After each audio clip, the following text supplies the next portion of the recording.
Okay, so hello everybody. Thanks for joining us. This is a special webinar that Heart UK is putting on for people with homozygous FH. We understand there's a lot of information out there. It's quite confusing. We're working really closely with our Medical Scientific and Research Committee to try and really cut through some of those messages and complement the advice that's being given out by the government and the NHS. We know that people are struggling to really understand where they stand and what the best thing is to do. So we've got some topics today that we'd like to cover. We've taken a few questions we can include to make sure that we cover as much as we can. But just to say, if we don't cover anything that you've asked us about, we will be recording the session. We will be keeping hold of those questions. So you can watch the session for clarity afterwards. And also, if you've emailed in questions we haven't responded to on here, we'll be back in touch by email. So we will address all of your questions as best as we can. A quick introduction to the panel. So my name is Christopher Allen. I'm the Head of Healthcare at Heart UK. I'm Jules Payne. I am the Chief Executive of Heart UK, the cholesterol charity. I'm Kirsten, the lipid specialist nurse up in Manchester. I'm Kate Twine. I'm a registered dietitian.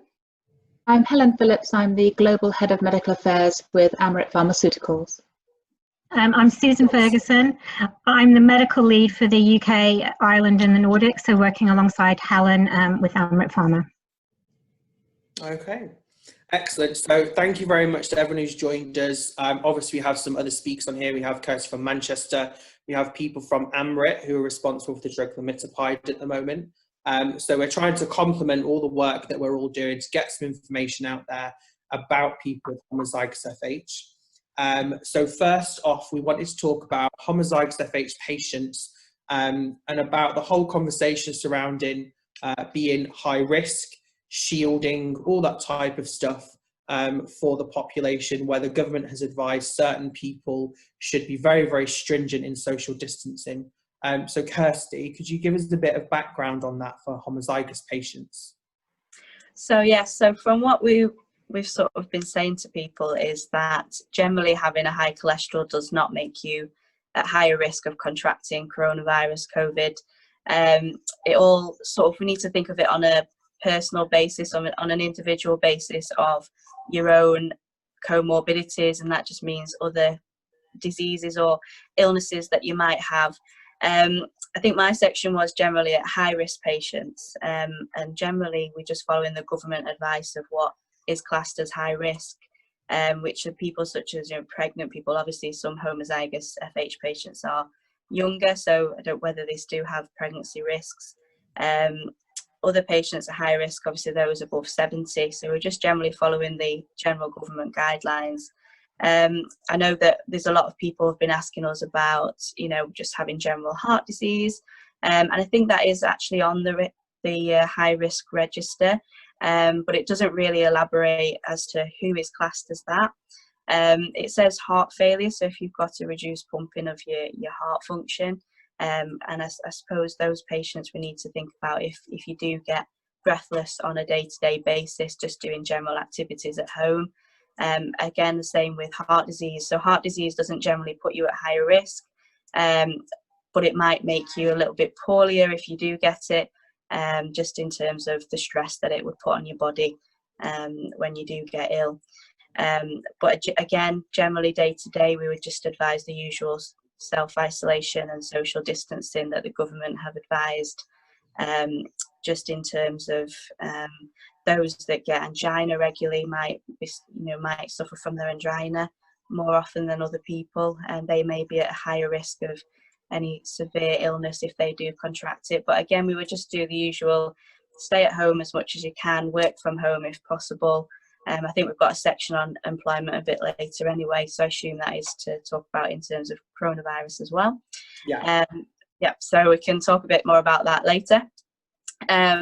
But generally just, if you do have to go out, just go out for essentials, is what the government's been saying. Just go to the shop when you need it and get essentials, and no travelling around that you don't really need to do. Yeah, it's interesting to see that obviously people are looking for different levels of distancing, and they're looking at things like shielding. people are going very sort of deep into what they should and shouldn't be doing beyond what the government says. However, if we all follow what the government is saying, then actually we're all really supposed to be social distancing. So it is not leaving the house unless you really need to. It's not popping to get something casual from a shop. It's basically, if you really need to go out, then do go out for your exercise once a day. You're alone or with somebody who lives in your household. Stay 2 meters away from people. People are not really seeing these as particularly extreme measures, and they're waiting to be told to really practice it properly because they have an underlying condition before they do it, when actually we should all be doing it. And what the government say is that you just need to be even more stringent if you have these types of conditions. But not having to be more stringent doesn't mean we shouldn't be equally following what the government says. So that's where I think it can get a bit confusing. So as far as Heart UK is concerned, Jules, as chief exec, has been doing a bit of work in the background around some clarity as to homozygous FH and all the risks that surround it, and what, which patients should be shielding, which is obviously a much greater step beyond social distancing. Jules? Yes, so thank you, Chris. So the government have published an extremely vulnerable list, and on there are people with rare diseases and inborn errors of metabolism. So I wrote to NHS England on behalf of Heart UK and obviously all the homozygous FH patients to ask if homozygous FH was included within that. And to date, we haven't received a response, but I'll be chasing them up. So these are the people that actually should be shielding in terms of staying indoors for 12 weeks. In particular, if people are having apheresis or have had apheresis. So I can keep everybody up to date. If you are signed up to our e-news, we'll keep you informed on that matter. Absolutely. What we've also done, and we are covering employment later, like we said, we're also working really closely with our Medical Scientific and Research Committee to provide a letter template for people to open discussions with their employers and their healthcare professionals around, what is high risk, who is in that group, who is in the extremely vulnerable group, because certain conditions, especially things like homozygous FH, are so rare. They're not going to be very easily considered under government guidance because they're not well understood. And it's our job as a specialist community to highlight which of those conditions, under which circumstances, means that you should be either shielding or really strict social distancing. So we are working on that at the moment, and that will be up on our website shortly. So we feel that's quite important to get that done. Obviously, a lot of people who have homozygous FH also have treatments like apheresis. Across Europe, the picture might be slightly different, but in the UK, quite a lot of the apheresis units are no longer active, which obviously poses a huge concern for people who are usually used to having that treatment. So Kirsty and Jules are going to talk a little bit about apheresis in general and the services across the UK. Kirsty, shall I just start by saying, of the 8 centres, there's 3 centres that continue with apheresis: Manchester, Birmingham, Newcastle. All the rest have closed. So do you want to pick it up from there? Yeah, so as you say, there's quite a few that have postponed their treatments. I don't know how many of them are actually done in a renal unit compared to having their own unit. One, I think. Because that may make a difference, I'm not sure. But we are out of a actual outpatient renal department. So obviously they are still continuing to do their important and more vulnerable patients and putting them through. So from our point of view in Manchester, we are still continuing. And that is on the proviso that the patients and the person coming in for treatment is well, their family members at home are well.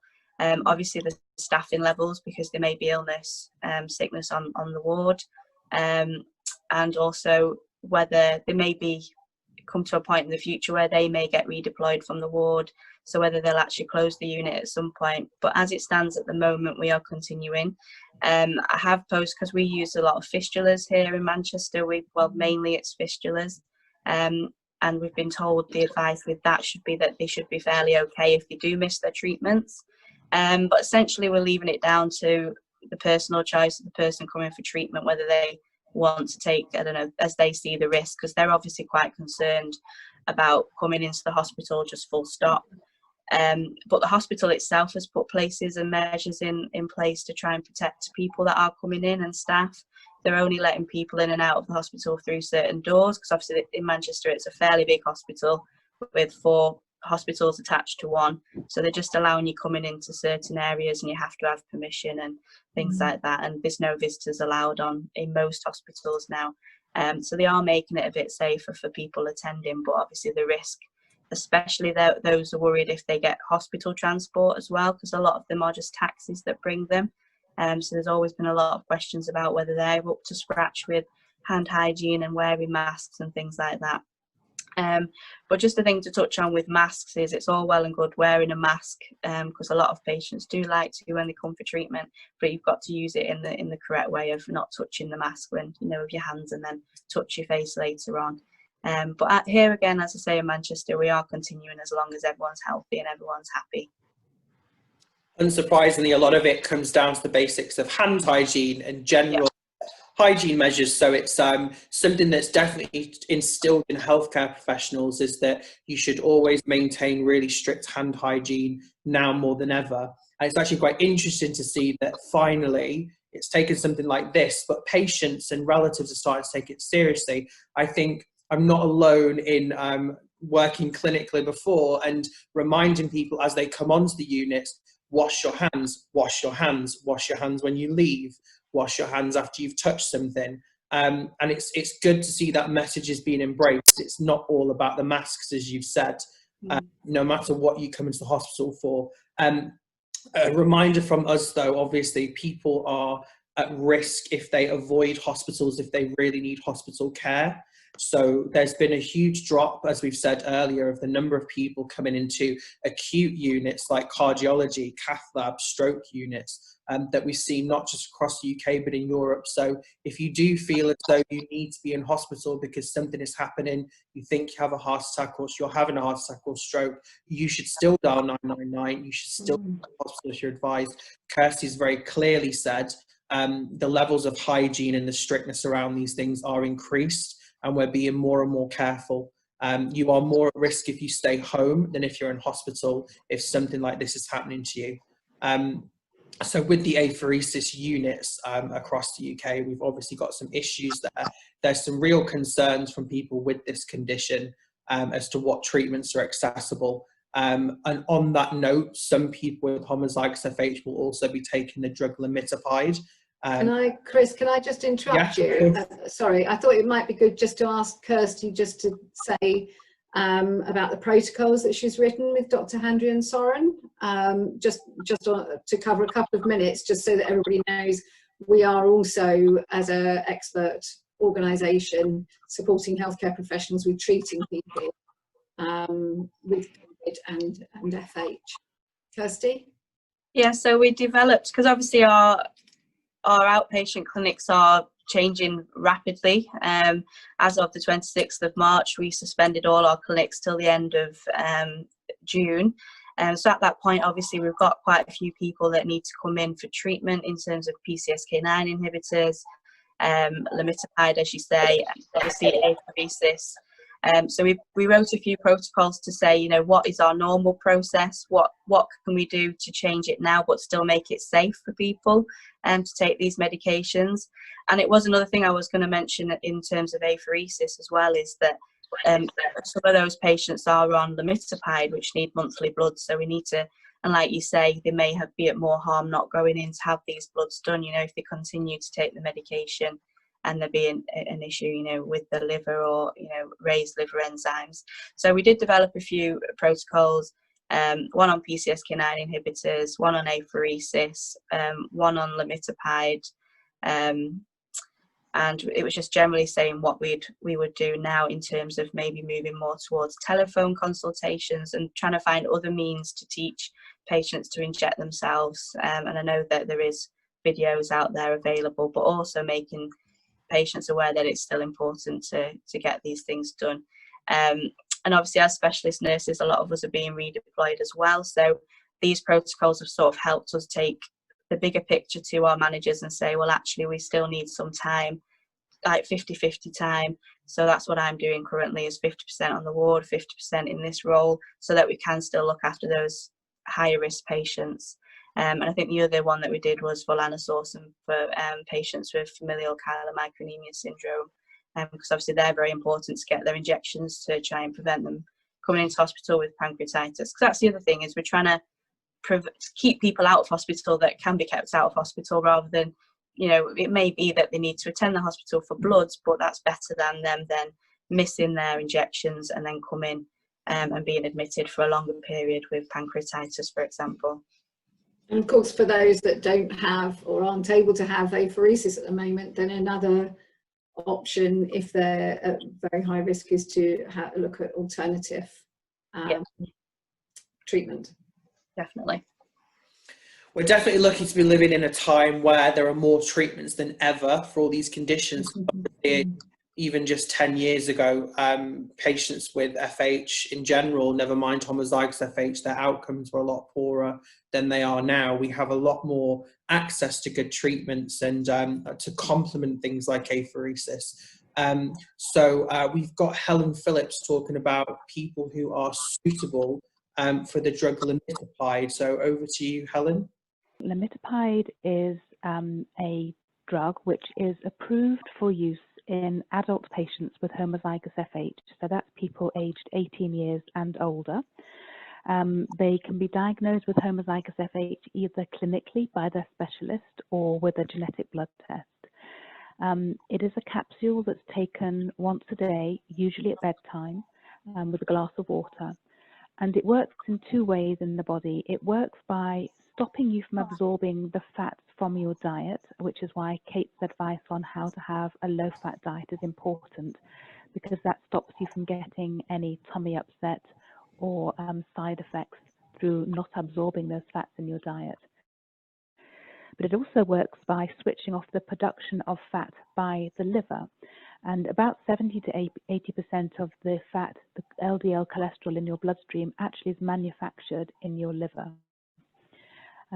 So when you take the medicine, when it's prescribed by your physician, it's very important in the first year or so that you have regular blood tests. And these blood tests, as Kirsty mentioned, is looking at your liver to see that everything is fine and that the liver function tests are remaining normal. You normally start off on a dose of 5 milligrams in a capsule once a day. And if that's all fine, then your doctor can increase the dose up to 10 milligrams, and then again can increase the dose up to 20, all the way up, if you needs be, up to the dose of 60 milligrams. And your physician will find which is the best dose for you, which gives you the amount of reduction in LDL-C cholesterol that you need, and also balance any side effects that you might be having. And it's not unusual for patients initially to have a few side effects, particularly tummy upsets, whilst they're getting used to the diet and how to follow the low-fat eating plan. There are some people who are not suitable for the medicine. You can't take the medicine if you are pregnant or you're planning on becoming pregnant, so you're not using good contraception. You can't take the medicine if you have known liver disease. And so if there are some liver conditions that you're known to have, your physician may decide it's not best for you to take it. And there are also other medicines that it can interact with, what we call drug interactions. And so your doctor also needs to check which medicines of those that you're on and whether or not they can be changed to ones that don't interact with it.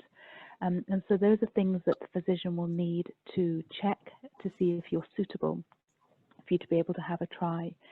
Unlike apheresis, it can be taken at home, but you do need to attend for those regular blood tests. And so your doctor will need to decide whether or not you come to the hospital once a month to have your bloods checked, or whether you can attend your GP surgery. And if your GP is new to this and doesn't know about the medicine and how to monitor the bloods, then as a company we can provide support through our medical information department, where we can provide advice directly to the doctor to tell them what bloods to take and how frequently, and then what to do when the results come back.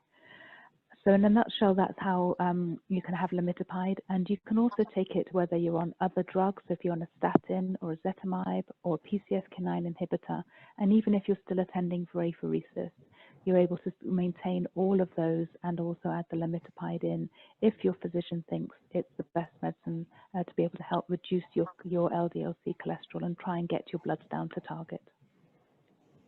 I think that actually nicely segues into as well, giving people reassurance about access to medications and reassurances about supply chains, Helen. I know we're going to quickly mention that as well for anyone who's either on the drug already or who is potentially going on to the drug, what the supply chains look like at the moment and what access looks like. Yes, so we partner with a company called Polar Speed, and Polar Speed are able to deliver the drugs directly to your home. So that means that you don't have to actually go out and collect the medicine from a hospital or a pharmacy. There are a couple of patients who are on the medicine in the UK who do have to attend a hospital pharmacy, but it can be set up to be delivered directly to your home by Polar Speed, and so that provides a really good service. As a company, we have pulled forward our manufacturing runs, and we are making sure that we have got adequate supply for patients.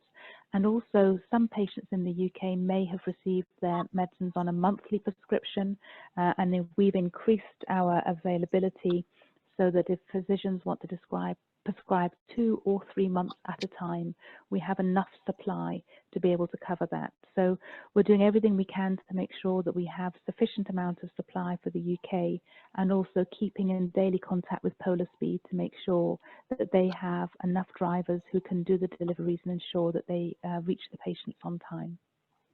We've also got Kate Twine, who is going to talk about the dietary information surrounding if you are taking lamiptide, what your restrictions are. Yes, thank you, Chris. Can you hear me okay? Yes. Lovely. Okay. Yes. So the question that I'm being asked at the moment is the dietary advice still the same for the patients that I see on lamiptide? The short answer is yes, absolutely. The dietary advice is still the same. It's really important that we continue with the dietary advice given, because we know that's really important in helping to avoid the side effects that we know can happen with lamiptide, and we know that if you stick to the dietary plan, then it'll help to avoid those. It's also important to stick to the plan because it will help with just general health, and of course that includes maintaining immune function. So yes, absolutely, really important to keep to that plan. And as Helen said, the plan is basically, it's a low-fat diet, and it's making sure that that fat is distributed throughout the day. Also making sure that we continue to avoid alcohol and grapefruit. And if you are a lover of Seville orange marmalade, to make sure you have that only very sparingly. So that is the dietary advice, and that hasn't changed. However, there is a however. However, in terms of how we achieve that, there might need to be a bit more flexibility, because the foods that we're perhaps used to eating, you might not find all of them in the shops at the moment. So whilst the dietary advice has stayed the same, the way that we're going to achieve that, we need to be a little bit more flexible with. And I think there's 2 key points that I really wanted to get across today, Chris. And the first point is really important to plan your meals and plan your snacks, because if you do that, it can help you to keep on plan. if you don't plan, we can end up with all sorts of things in our trolleys when we come home from the supermarket, and finding it difficult, in fact, to make a meal out of them because we haven't planned in advance what it is we're doing. So really important to plan those meals, and also your snacks, to make sure that you can stick to the plan. And the second point I wanted to make, as well as the planning, is the flexibility. What I would say in terms of flexibility is know what it is you're hoping to find when you get to the supermarket, and hopefully you'll be lucky. But if you can't find the food that you're looking for, you may need to look at some substitutions.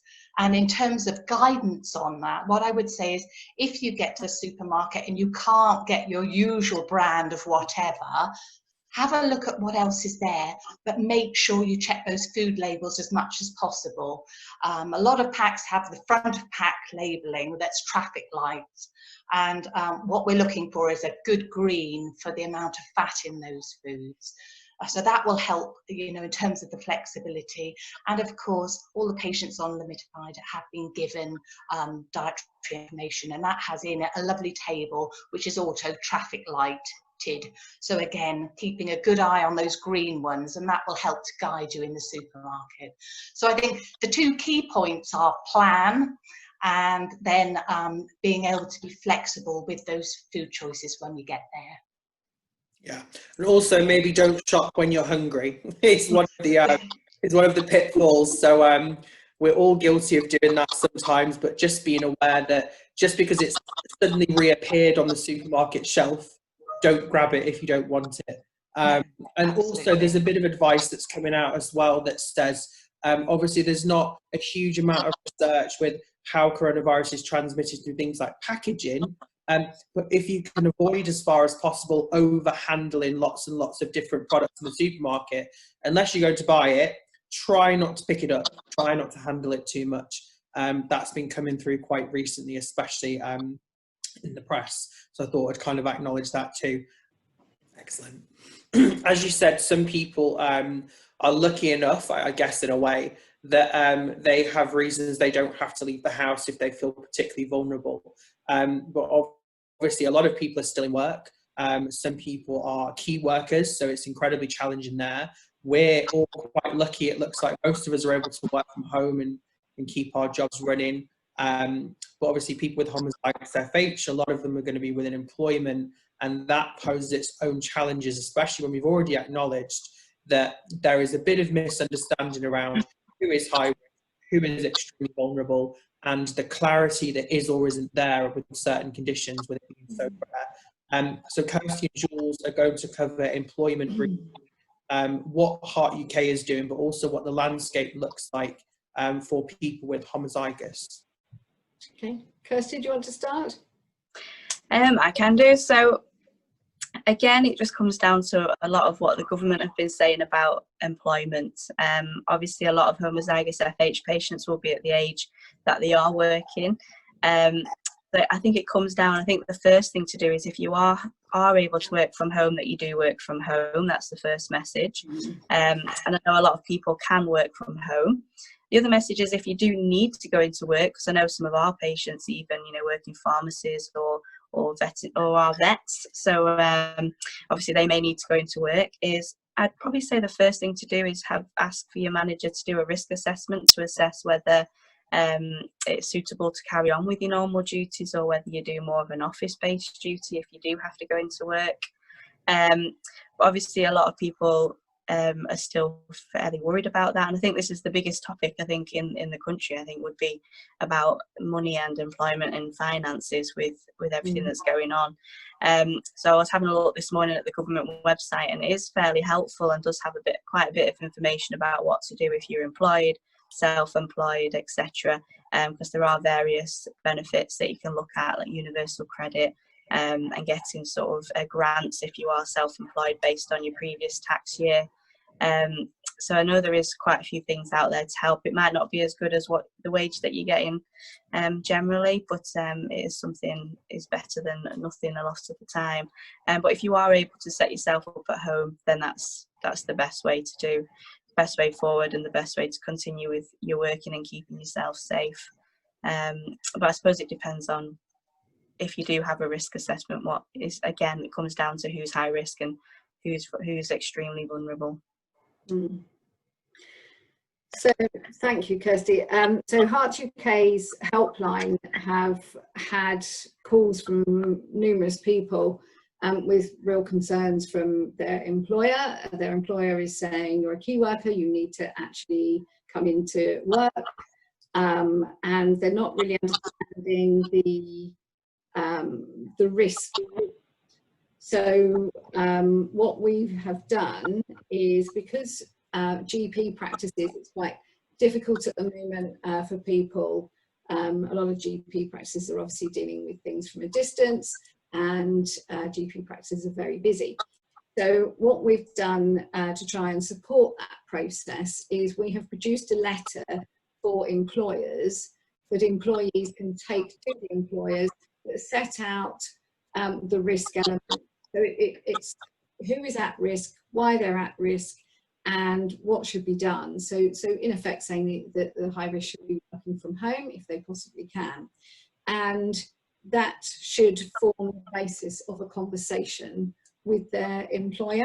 So the letter will be available very soon, hopefully in the next day or so, on our website, that can be downloaded by anybody that needs that. And I think it's just a good demonstration of things happening, how things correlate from the helpline translating to some action by Heart UK to make sure that we support our beneficiaries. Chris, is there anything else to add to that in terms of the helpline access that we've had on this? So anyone who comes through to the helpline, you know, we're here for business as usual. We are open the same times we normally are, 10 till 3, Monday to Friday. We also take emails too.